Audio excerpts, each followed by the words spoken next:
ప్రొద్దుటూరులో face inter college యాజమాన్య వివాదాల వలలో విద్యార్థుల భవిష్యత్తు జాతీయ స్థాయి ప్రమాణాలతో అనుభవజ్ఞులైన అధ్యాపక బృందంతో పేస్ ఇంటర్ కాలేజ్ని ప్రొద్దుటూరులో గత సంవత్సరం ప్రారంభం నీట్ ఐఐటి మెయిన్స్లో నిష్ణాతులైన అధ్యాపకులతో బంగారు భవిష్యత్తు వాగ్దానం ఇద్దరు భాగస్వాములు కలిసి కాలేజ్కి అనుమతి తెచ్చుకున్నప్పటికీ ప్రస్తుతం యాజమాన్య విభేదాలు తీవ్రమై పరిస్థితి సంక్షోభం ప్రారంభంలో బాలబాలికలకు వేర్వేరు క్యాంపస్ వాగ్దానం ఇప్పుడు ఎడ్యుకేషన్ విధానంలో బోధన తీసుకొచ్చిందే వాళ్ళు కొట్టుకొని రోడ్ మీద తీసుకొచ్చారు. ఏనాడు బయటకు వచ్చిన వాళ్ళం కాదు. మేము చచ్చిపోతామంటే ఎవరి మీద తీసుకొస్తారు? మేము అందరం చచ్చిపోవాలి సామూహికంగా ఇక్కడ.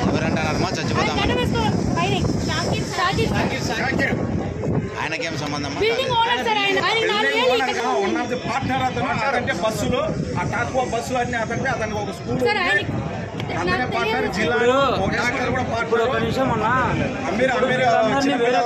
పంపించాలన్నా ఆ టైం అయిపోయింటుంది. మరి ఎట్టుకు 4,000 నుంచి 5,000 వసూలు చేస్తారు. ఇక్కడ కట్టిన ఫీజులు ఎందుకు ఇయ్యారంట?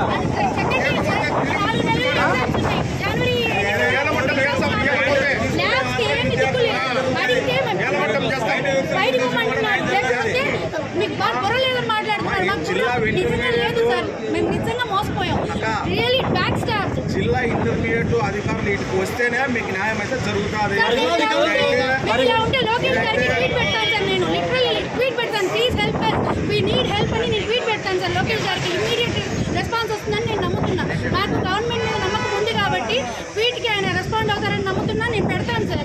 పెట్టి మేము ఏదో ఒకటి సొల్యూషన్ తెచ్చుకుంటాం. సెకండ్ ఇయర్ పిల్లల పేరెంట్స్ సార్. మేము 4 నెలలు అయిపోయింది. సగం సిలబస్ అయింది, సగం సిలబస్ అవ్వలేదు. ఇంకా 4 నెలలు ఎగ్జామ్స్ ఉన్నాయి. అని కనీసం ఐపీకి దిక్కులేదు. ఐఐటీ సిలబస్ ఎలా కంప్లీట్ చేస్తారు? వీళ్ళు చెప్పిందేమో పెద్ద పెద్ద నీతులు చెప్పారు. ఒక పొద్దుటూరు నుంచి ఒక ఐఐటీ, ఒక నీట్ తప్పిస్తామన్నారు. అన్ని నీటి మీద రావట్లేదు సార్. పేరు డాక్టర్లు వాళ్ళు లిటరల్లీ కొట్టుకొని కుళాయిలో పంచాయతీలు చేస్తారు. మేము అసలు ఇన్ని రోజులు చాలా సమయంలో ఉన్నాం. 3 రోజులు వెయిట్ చేశాం సార్. మాకు ప్రూఫ్ ఇవ్వండి, ఇవ్వలేదు.